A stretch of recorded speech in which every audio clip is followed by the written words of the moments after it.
Hello, everybody. I'm George from Ireland. Thanks for coming back to my channel. Now, President Donald J. Trump threw out one of his barbs at the Prime Minister Sir Keir Starmer, saying he's no Churchill, expressing his deep displeasure that Starmer didn't lead the United Kingdom headlong into this mindless, illegal, aggressive onslaught against Iran.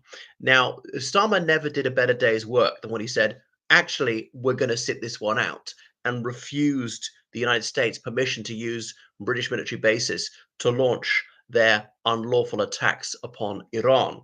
And I know Starmer has changed his mind because of those drones fired at Cyprus, the British base in Cyprus. But who did it? Cui bono for these attacks on Cyprus? Anyway, that's another issue. Well, it's true that Starmer is not Churchill, obviously not just in the literal sense, but he's a Labour politician, not Conservative. Churchill never saw a war he didn't want to get involved in, and indeed had been a cavalry officer, had been a war correspondent, even as a war correspondent, actually got involved in the combat and stuff like that. So very, very different from Starmer. So there were good things about Churchill, but talk about capricious, impulsive, headstrong, pugnacious, none of which can be said about Starmer. Starmer is a rather desiccated, um, calculating, circumspect, library lawyer type, not someone who's got the fantastic oratorical ability of a Marshall Hall or a barrister like that.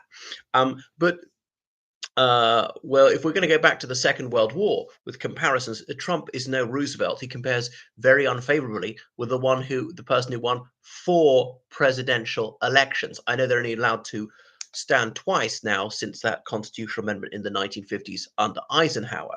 But Roosevelt, who was an intellectual, Roosevelt, who edited the Harvard Crimson, Roosevelt, who had a distinguished career in public service before he declared for office, Roosevelt, who'd been a successful governor of the state of New York.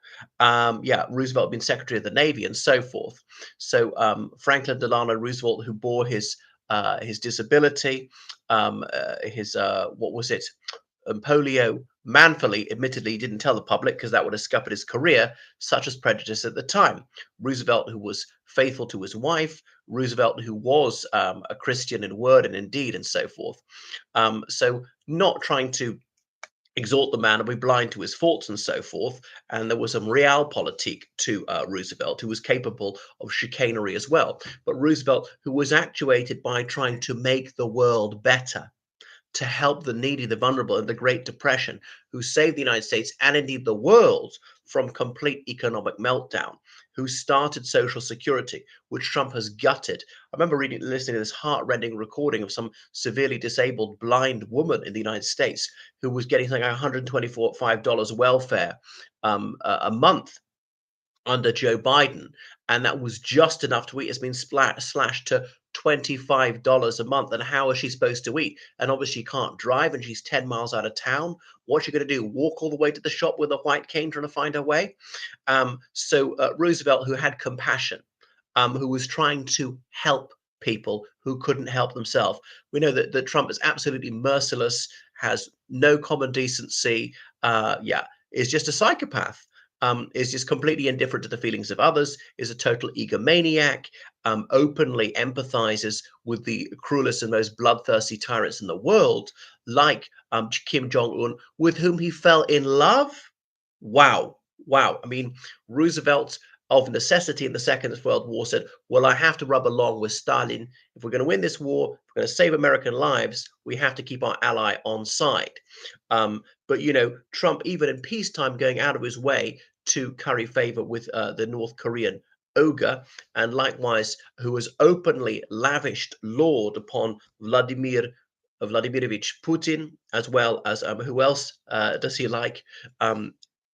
President Xi of China, president for life. So you can see Trump's totalitarian tendencies. He's an avowed enemy of the free media and so on. He's appealed to white supremacism, to neo Nazis in his own country. So you're right, he is no Roosevelt. Roosevelt, who was partly the architect of this post-war structure. I know the United Nations was founded formally in San Francisco just after he died, because of course he died, was it 12th of April 1945 in Warm Springs, Georgia, but the planning had already been laid down. I know he was ailing for a few months, and had the American public realized how infirm Roosevelt was, he possibly wouldn't have won re-election in November 1944. Might have actually even withdrawn his candidacy.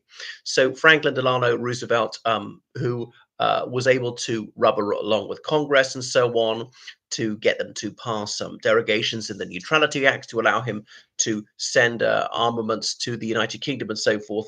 So Roosevelt, yeah, who strove to keep his country out of war, but when it was absolutely unavoidable, said, well, we're going to have to help the United Kingdom and so forth, who tried to uphold international law by arming the Chinese when they were facing Japanese aggression and so on. So Franklin Delano Roosevelt, who was incorruptible, who was actuated by a desire to help men and women around the world. And I know he didn't do nearly enough for African Americans. So yeah, he had his flaws. Yeah, who was intelligent, who was personable. Quite aside from politics, he had his virtues, and Trump really has none. It's all about him. He's a pathological liar. He's egregiously avaricious and so forth. I mean, Trump, who has been proven to have sexually abused a woman in a New York court. Trump, who was convicted of, was it of 34 counts of fraud in a New York court, and so forth. Trump, whose whole attitude to the world is grab 'em by the pussy, not standing up to totalitarianism and cruelty. Trump, yeah, who is deeply attracted to egomaniacs like himself. So it's just sickening. Because Churchill is a very flawed figure. And Churchill, who was got the Second World United Kingdom in the Second World War, I know wasn't prime minister at the time, which was avoidable, which was controversial, and so on. Who wanted his empire and who wanted his war, and he couldn't have both. Who wanted to keep the empire, and only with the greatest of reluctance was told, it's being liquidated. And I know he was not prime minister when India was granted independence, but was persuaded to tell the Conservative peers in the House of Lords not to block it. They could have delayed it by up to 2 years. Goodness. So yeah, he's vile. Trump. Obviously, FDR, he won his presidential elections with the popular vote and not just the electoral college. And of course, in Trump's first election, he didn't win the popular vote. Um, FDR, who was honest, goodness, who abided by the Constitution, who obeyed the law, who comported himself with dignity and so on, was a man of personal grace, courtesy, decency, the fountain of honor, who was a model for which others could look up to, something to aspire to. And that's why Franklin Delano Roosevelt is regarded as one of the most magnificent, consequential presidents of all time. So yeah, Trump is severely lacking in the virtues and qualities which were embodied by FDR. What do you think?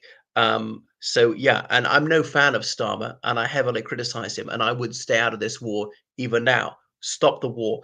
Trump, who's begun this war, tell me how this ends. Even he's saying it's not going to bring regime change now. And another point, wait a second, we were told back in June that the United States and Israel had completely obliterated the Iranian nuclear program.